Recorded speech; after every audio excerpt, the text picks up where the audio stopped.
Hello, everybody. I want to talk about the moon. It's one of the most important things to me, honestly. I love the moon. I think that following the moon cycle is one of the best things that you can do for spiritual growth, personal growth. Um, we live in this day and age where you say that, and people are like, what the fuck are you talking about? What does the moon have to do with it, you know? And it's a shame because cultures, indigenous peoples all across the world throughout time have all utilized the moon cycle as something significant that gives them power. A lot of them use it for rituals and celebrations, right? I feel like there's really something that is lost in modern day about that. Okay, so here we go. I'm going to share with you what the moon cycle means to me, how I utilize it, and we'll see. What else are you gonna do? Watch Netflix? It's something! Okay, so what I'm doing with the moon cycle is I look at what is occurring astrologically currently. I see how that pertains to my life personally.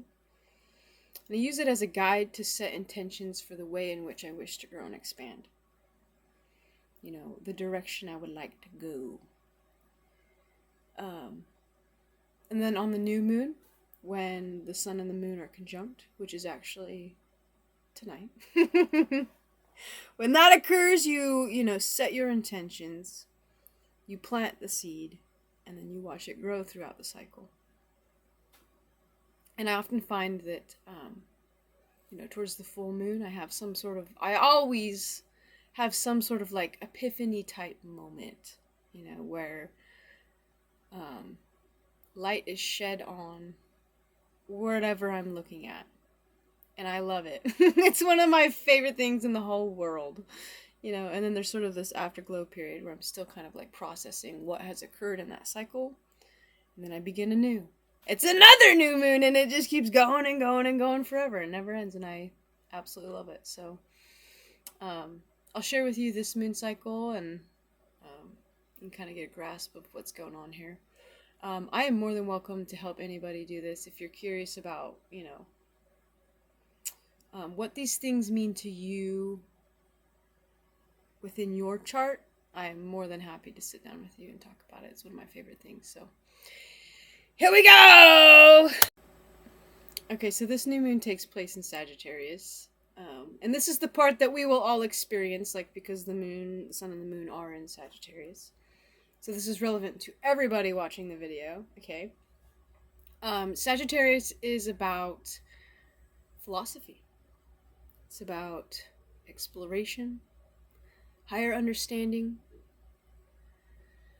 Sagittarians are all about expanding boundaries, exploring, wisdom. It's about treading new ground. They're very into travel. Basically, they never quit doing something. They're always up to some shit. It never ends. Sagittarians view every experience as a stepping stone to wisdom. You could offer a Sagittarius a bunch of money or some cool experience, and they're going to pick the experience every time. That is what they value. So yeah. Belief systems, right? Sagittarians love to engage with, what do people believe? Why do they believe it? How does that pertain to what they do in reality? They're obsessed with it. So Sagittarians are likely to join a cult. But they're just going to stay there long enough to get the experience and understanding of what's occurring. What does it mean to these people? And then they're out. They will never actually be trapped by any sort of belief system, so to speak. So yes, that's Sagittarian. And for me, this moon cycle has everything to do with beliefs. Looking at my own belief system, why I do the things that I do. Okay, so that's what it is for me. That's what the Sagittarius means for me at this time. It could be a little bit different for you, but it definitely falls in the realm of Sag, okay? So there you go. Identify the Sagittarian energy as it pertains to you in your life right now. Okay? That's the first step.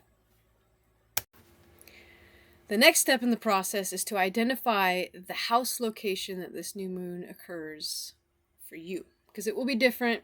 Everybody has different house locations. It's based off the geographic location of where you were born. So for this part, you're going to have to Google astrological natal chart, type your information in, and see where 10 degrees of Sagittarius falls within your own natal chart. And if you have questions, I am more than willing to help. I love it. Okay, so see where this new moon falls in your natal chart. That's the next step. Okay?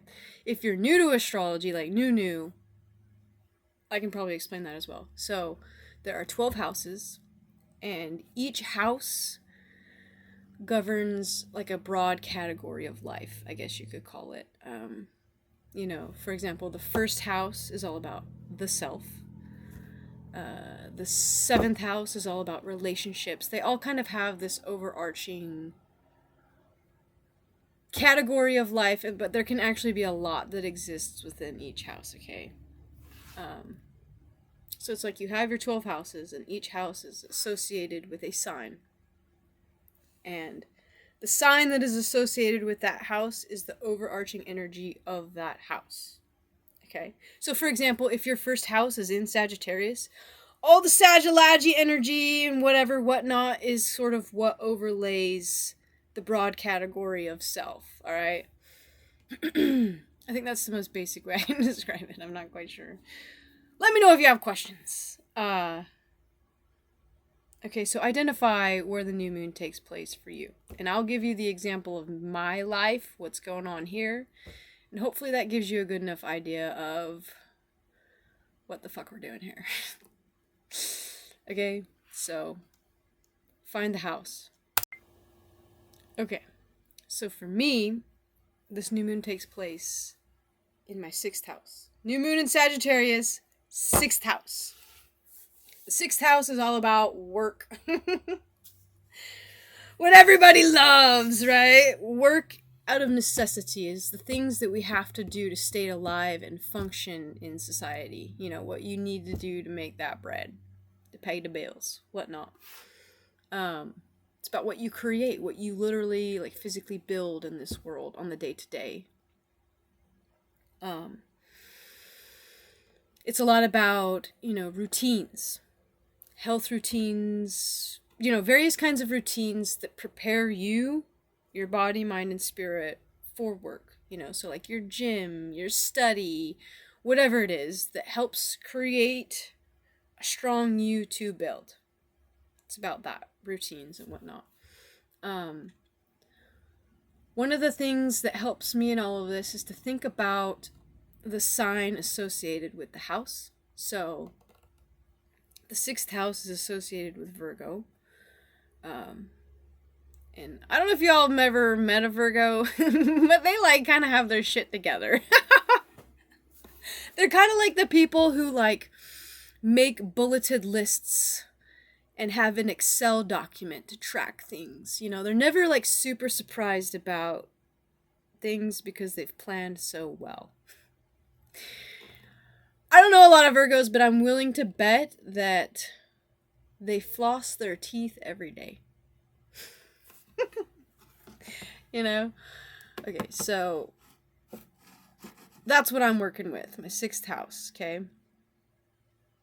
And so for me, what I want to look at is my daily routines.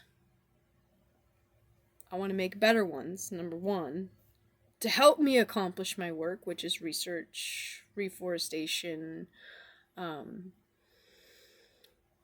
That's pretty much it. I want to look at the routines that I have that make me more prepared to build those things. Okay. So that's the 6th house bit. And the Sagittarius bit, this is how this comes into play. I want to look at my belief systems that govern what I build, what I work on, my routines that help me to build. Does that make sense? You know, I want to look at the force that comes from within me, you know, that is the driving force for my creation, you know, my habits, what I build and work. And I want to make sure that what I'm doing day to day, my routines and, you know, my research, my reforestation activities, I want to make sure that the act of doing those things is backed by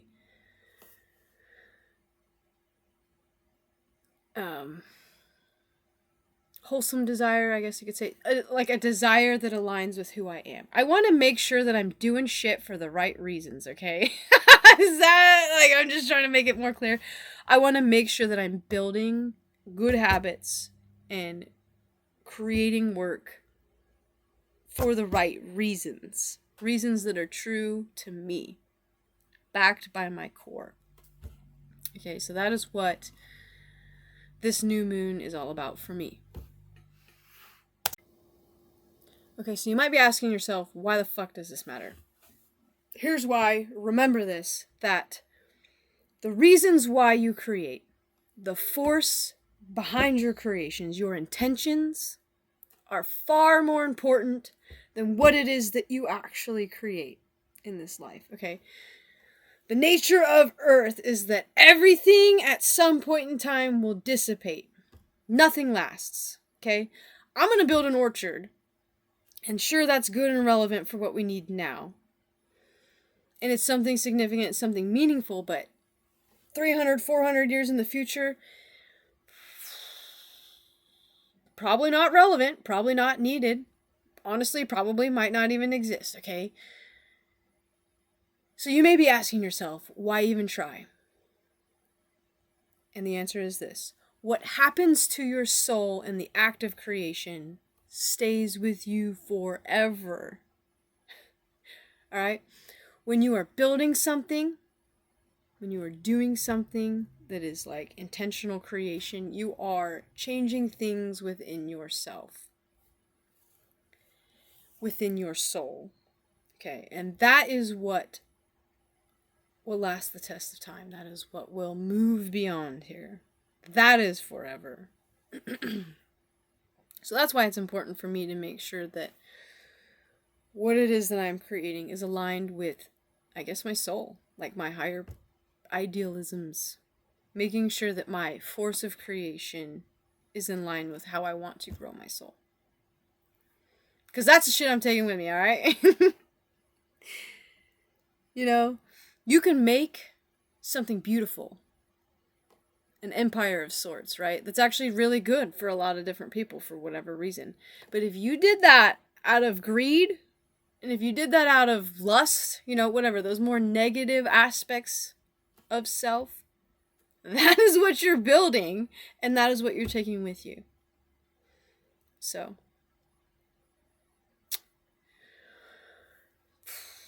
thought of the day, thought of the week, whatever, I don't know. Yeah. This is going to be a very interesting moon cycle for me. You know, the astrology of this month is intense. And this is a interesting one because I'm going to be evaluating more deeply like what it is that I believe and what the fuck I'm doing. So, it should be interesting. I'll keep you posted. Let you know how it goes. So yeah, I hope that you all got something out of this, and you know, I wish you the best.